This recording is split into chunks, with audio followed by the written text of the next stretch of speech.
everyone, it's Gingersnap and welcome to my cooking channel.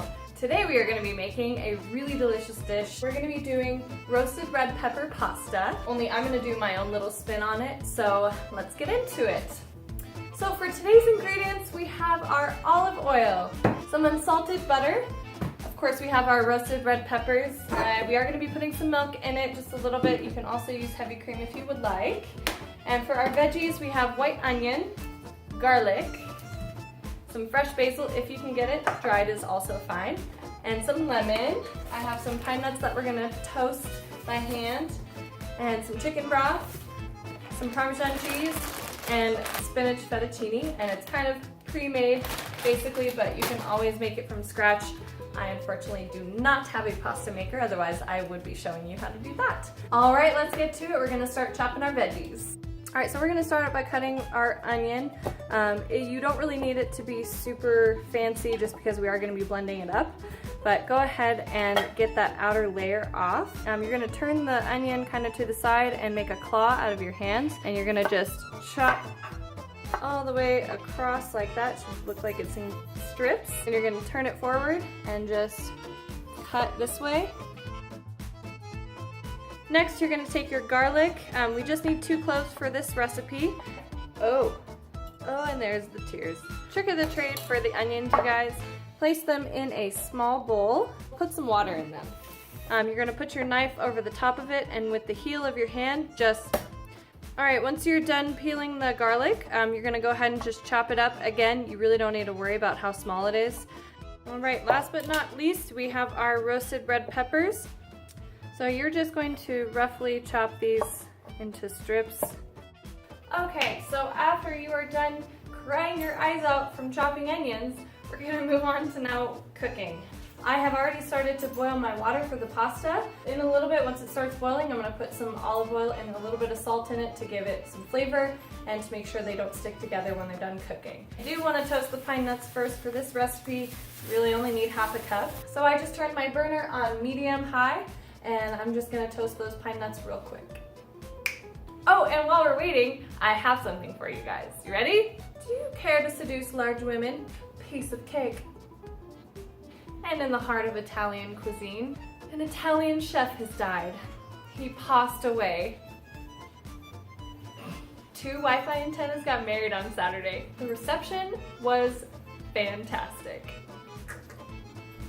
2 egotists started a fight. It was eye for an eye. Okay, back to the cooking. I like magic jumping beans. Oops. Oh, it went in my pocket. You know what I've noticed about YouTube videos? People love it more when you fail at things. Speaking of which, I'm failing. Okay, I think I get it. Ow! I have a question for you guys actually. Do you ever cook and eat your food as you're cooking it because you're so starving, but you're like, damn, I'm a good cook? By the way, I just wanted you guys to know that I'm using chicken broth. You do not have to. I actually have this other ingredient that's basically chicken paste. There's also beef paste and fish paste.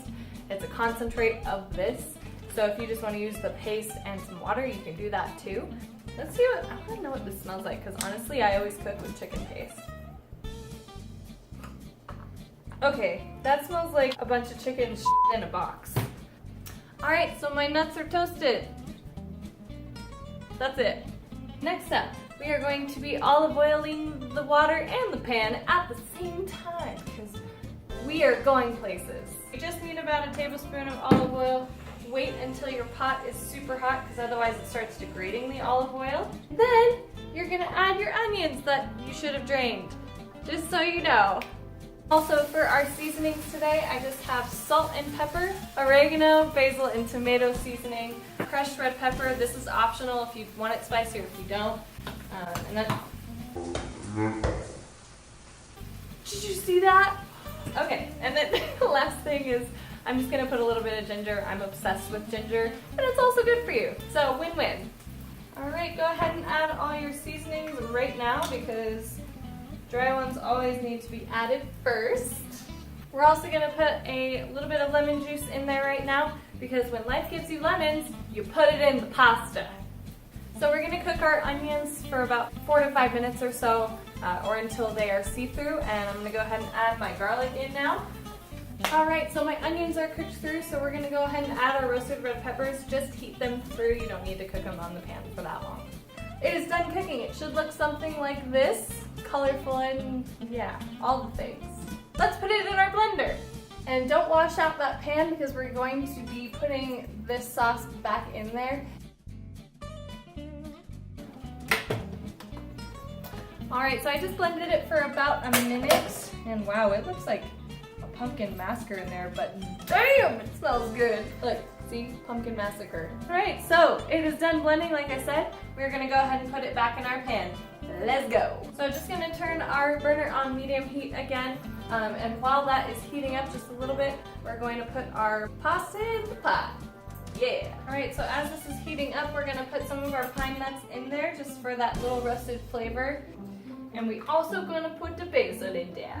I'm only gonna be putting about half a cup of the chicken broth in there, and just stir that around so that it doesn't burn on the bottom, and just wait for it to heat up.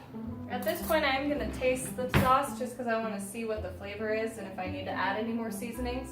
You don't have to, but do what you want. And now we're gonna add our milk. Again, you really don't need that much. You don't want it to be too soupy. Maybe just add 1/4 of a cup to 1/2 a cup based on how thick your sauce is. And now is the time for the butter. You're just going to add a little bit. Again, as I said in the beginning, the butter is just for mouthfeel, so you really don't need that much. And at this point, I'm gonna go ahead and take it off the stove. And then last but not least, I hope you guys didn't forget, because without it, it's not Italian. We're gonna add some Parmesan cheese. 2 handfuls, I guess. I don't really measure it out because you don't need like 1/4 a cup. All right, so our noodles are done. Whoa, they look like green beans. You're basically just gonna toss your noodles with your sauce. Sounds funny. And that is your roasted red pepper pasta with spinach noodles. And I'm going to eat it right now because I'm starving. Yeah. That was an episode of Cooking with Gingersnap, and I hope you enjoyed and I hope you learned stuff. If you have any questions, comments, or concerns, put them in the comments below. And of course, I will put the recipe in the description below. But if you enjoyed, like the video, and don't forget to subscribe, because I love teaching you guys how to make food and all the tips and tricks that I've learned in my short years as a cook. If you've made it this far, comment your favorite pun or joke and put it below. All right, bye guys.